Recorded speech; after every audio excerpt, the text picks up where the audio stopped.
دیکھو میں جوان لڑکیوں سے ایک بات کہتا ہوں کہ آج آپ اپنا گھر بسانے کی کوشش کرو کسی شریف آدمی سے نکاح کر کے.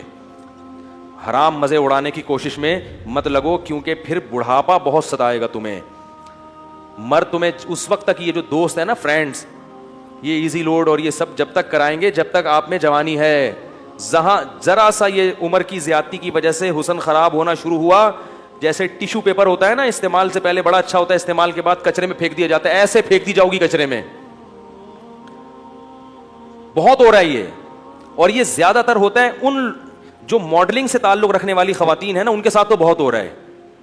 جب جوان تھیں تو ساری کمپنیاں آ کے بلاتی تھیں ماڈلنگ کے لیے, یہ والا پوسٹ چاہیے. جب تھوڑا سا ان میں جھریاں آنا شروع ہوئی تو کمپنیوں نے لفٹ کرانا چھوڑ دی. پھر ان کا کام صرف یہ ہوتا ہے کہ کہیں بڑی تقریب میں کسی شو میں بلایا, ایک ایوارڈ دے دیا, لوگ اس عزت کو دیکھ کے سمجھ رہے ہوتے ہیں ماشاء اللہ اب تک عزت ہو رہی ہے. وہ 4 منٹ کی, یہ آدھا گھنٹے کی, 1 گھنٹے کی ہوتی ہے. اس سے پہلے بھی کوئی پوچھنے والا نہیں اور اس کے بعد بھی کوئی پوچھنے والا نہیں ہوتا. اللہ نے یہ جو جوانی دی ہے, خوبصورتی دی ہے, اس کو ناجائز استعمال مت کرو. کسی شریف آدمی سے جلد نکاح کی کوشش کر کے اچھی فیملی میں جا کے اپنا گھر بساؤ اور اسی پر اکتفا کرو, گزارا کرو. کیونکہ جب بڑھاپا آئے گا نا تو وہاں آپ کو عزت ملے گی بہت زیادہ. کیونکہ جب عورت خاندان میں جاتی ہے کسی, تو جیسے جیسے عمر زیادہ ہوتی ہے اس کے گریڈ اسی حساب سے بڑھنا شروع ہو جاتے ہیں. جتنی زیادہ عمر بڑھے گی, پہلے ماں بنے گی تو ماں ہے, پھر دادی بنے گی. ہمیں یاد ہے ہماری والدہ اتنی بوڑھی ہو گئی تھی, اللہ مغفرت فرمائے, اور بستر پہ پڑی ہوئی ہیں, لیکن اب تک ان کی یاد دماغ سے نہیں نکلی.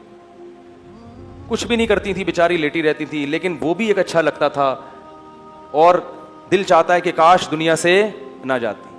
وہ بھی ابھی یاد آتی ہیں. بوڑھی ماں جتنی بوڑھی ہوگی اتنی زیادہ اچھی لگے گی. پھر ہمارے بچوں کی دادی تھیں, وہ بچے الگ پھٹے ہوتے تھے. ہماری والدہ اتنی بوڑھی ہو گئی تھی نا آخر عمر میں کہ ان کے ہوش آواز نہیں تھے, بستر پہ پڑی رہتی تھیں, بس بستر پہ پڑی رہتی تھیں, کچھ نہ بولتی تھی نہ سنتی تھیں. بس جب تسبیح پکڑاؤ تو تسبیح ہاتھ سے گھمانا عادت پڑی ہوئی تھی نا. آج جب بڑھاپا آئے گا نا تو بوڑھوں کو کچھ بھی دو گے نہیں, موبائل دو گے ایک دم ٹک ٹک شروع ہو جائیں گے. یہ جو نوجوان نسل ہے نا, ان کے بڑھاپے کی بات کر رہا ہوں, کیونکہ ساری زندگی تسبیح گھمائی ہے تو بڑھاپے میں کچھ بھی نہیں یاد رہا, دماغ کام کرنا چھوڑ دیا تھا ان کا. تو اب جب تسبیح پکڑاؤ تو خود بخود تسبیح. سورہ یاسین جب میرے بھائی پڑھتے تھے تو جو آیت کہیں وہ ایک حرف رہ جاتا تھا نا تو اگلا حرف ان کی زبان سے نکل جاتا تھا. یہ سورہ یاسین بہت پڑھتی تھی. تو کچھ بھی نہیں کر رہی, لیکن پھر بھی گھر میں کیا ایک احساس ہے کہ گھر میں ماں موجود ہے. بچے بھی خوش ہوتے تھے. اس گھر میں لے گیا تو بچے کہتے تھے دادی کو گھسیٹ کے یہاں لے کر آؤ, ٹھیک ہے نا. ادھر بچوں کو تو دادیوں سے, بوڑھوں سے بڑی مناسبت ہوتی ہے. اس گھر میں لے گیا تو بچے کہتے نہیں اماں کو, دادی کو کہاں لے کر آؤ. بچے مانوس ہوتے ہیں. اگر اولاد نہ ہو اور گھر نہ بسایا ہو تو بڑھاپے میں یہ عزت ملے گی؟ محلے والے پوچھیں گے کیا؟ یا وہ اگر کوئی خاتون نے جوانی میں ماڈلنگ کی ہو تو کیا بڑھاپے میں کمپنیاں اس کو یہ پروٹوکول دیں گی؟ شکر ہے یار, نہیں دیں گی نا. انہوں نے جواب دیا نہیں دیں گی. تو اس لیے یہ رنگ رلیوں پہ زمانے کی نہ جانا اے دل, یہ خزاں ہے جو بانداز بہار آئی ہے. اور یہ بھی یاد رکھو, جہاں اللہ نے عورت کو حسن بہت زیادہ دیا نا, اللہ عورت سے یہ حسن چھینتا بھی بہت جلدی ہے.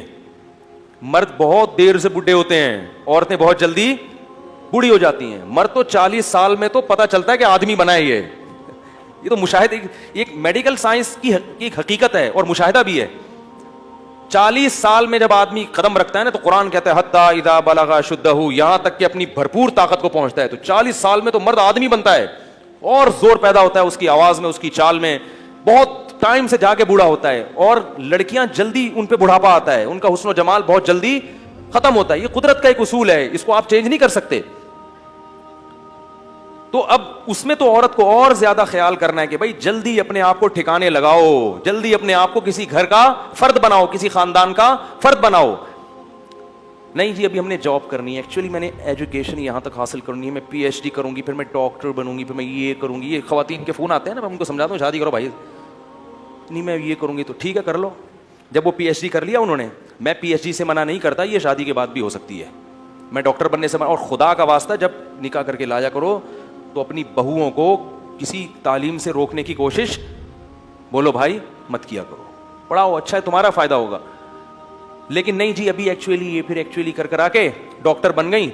مرد عورت میں سب سے پہلے اس کے حسن و جمال کو دیکھتا ہے, اس کی تعلیم کو دوسرے نمبر پہ رکھتا ہے. کتنی ڈاکٹر لڑکیاں ہیں جنہوں نے جوانی میں شادی نہیں کی ڈاکٹر بن کے کیریئر بنانے میں, اب ان کا حسن و جمال ختم ہو گیا, ڈگریاں بہت ہیں مگر کوئی ڈاکٹر بھی لفٹ کرانے کے لیے تیار نہیں ہے, کیونکہ لوگ کہتے ہیں کہ میں نے ڈاکٹر سے شادی کیا علاج کے لیے کرنی ہے, کیا محلے میں کلینک ختم ہو گئی ہیں. تو یہ سب معاشرے میں ہو رہا ہے. ماں باپ بھی کہتے ہیں نہیں بچی جب تک یہاں تک نہیں پہنچ جائے گی ہم نہیں کریں گے. بھائی نقصان ہو رہا ہے اس کا, جیسے جیسے عمر زیادہ ہو رہی ہے اس کا کیا ہو رہا ہے, نقصان ہو رہا ہے. تو اسی لیے شریعت نے بھی کہا کہ جلدی نکاح. اور دیکھو نبی صلی اللہ علیہ وسلم نے خاتون کا نکاح کرایا, شوہر کو کہا کہ تم ان کو پڑھاؤ گے, قرآن پڑھاؤ گے. اس میں بتا دیا کہ نکاح تعلیم میں رکاوٹ نہیں ہے, یہی پڑھا دیں گے ان کو. تو یہ سب ہمارے معاشرے کی برائیاں ہیں اور ان کی وجہ سے زنا بہت تیزی سے پھیل رہا ہے. اس لیے قرآن نے کہا لا تقربوا الزنا, زنا کے قریب, یہ نہیں کہا کہ زنا مت کرو, قریب بھی. قریب کیسے جاتے ہیں؟ بیہودہ فلمیں دیکھنا, فحش ویب سائٹس دیکھنا, لڑکیوں سے بات چیت. آپ کہہ رہے ہیں میری نیت اچھی ہے مگر جوان لڑکیوں سے کنوارا آدمی جب بات کرے گا, شادی شدہ بھی کنوارا بھی, جب جوان لڑکیوں سے ہی ہو ہا ہوگا تو خام خامے لازمی غلط خیالات آئیں گے.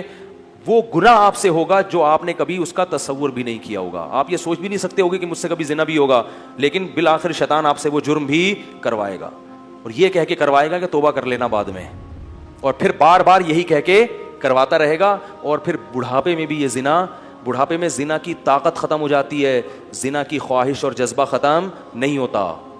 تبھی تو حدیث میں آتا ہے کہ بڈھا زانی قیامت کے دن سب سے زیادہ غضب ہوگا اس کے اوپر. اس لیے پتہ چلتا ہے کہ بڈھا بھی زنا کر سکتا ہے جتنی اللہ نے اس میں قوت دی ہے اس حساب سے. تو یہ کبھی بھی ختم نہیں ہوتا.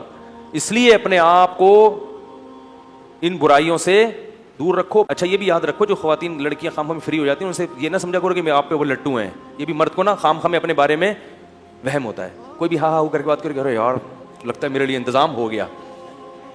تو یہ ایسا نہیں ہے.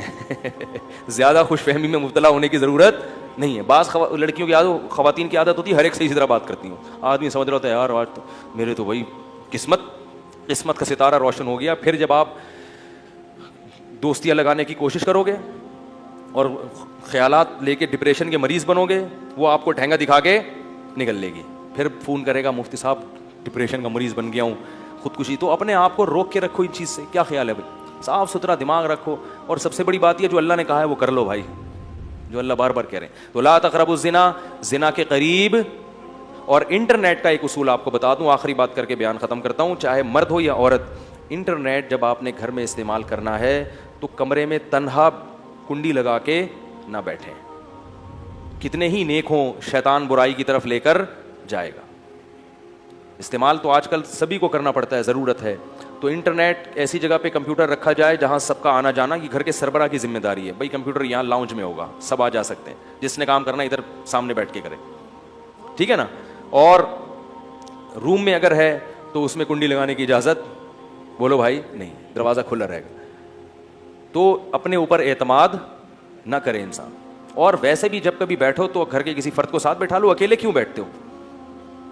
کیا خیال ہے بھائی؟ کوئی شاعری دیکھنی ہے انٹرنیٹ پر, بیگم کو ساتھ بٹھا لو. کیا خیال ہے؟ وہ بھی اس سے فائدہ کیا ہوگا کہ تھوڑا سا اس کو بھی فلم دیکھنا نہ شروع کر دو کہیں کہ فلم دیکھنی ہے تو چلو بیگم کو بھی ساتھ بٹھا کے دیکھوں گا. وہ بھی جائز چیزیں ہیں. تو تنہائی میں شیطان کو برائی کا موقع ملتا ہے. تو اللہ نے یہ نہیں کہا کہ زنا مت کرو, بلکہ کہا زنا کے قریب بھی مت جاؤ, کیونکہ اللہ کو معلوم ہے کہ جو قریب جاتا ہے وہ اس برائی میں پڑ جاتا ہے. کہ جوان سے ساتھ بیٹھی ہے تو سلام دعا کی, جی خیریت, تبھی اپنا کام میں لگ گئے. میں گھر تک چھوڑ کر آ جاؤں آپ کو, اس تکلف کی ضرورت بولو بھائی خام خمیں. تو عورت اگر اپنا لباس پراپر پہن لے گی تو ان بدماشیوں کی نوبت. عورت کے لیے اس زمانے میں نماز قضا کرنے کے بعد سب سے بڑا جرم بے پردگی ہے. سب سے بڑا جرم کیا ہے؟ اس سے بڑے فسادات ہو رہے ہیں, بہت معاشرے میں برائی پھیل رہی ہے. اللہ تعالیٰ اس جرم سے ہماری خواتین کو توبہ کرنے کی توفیق عطا فرمائے.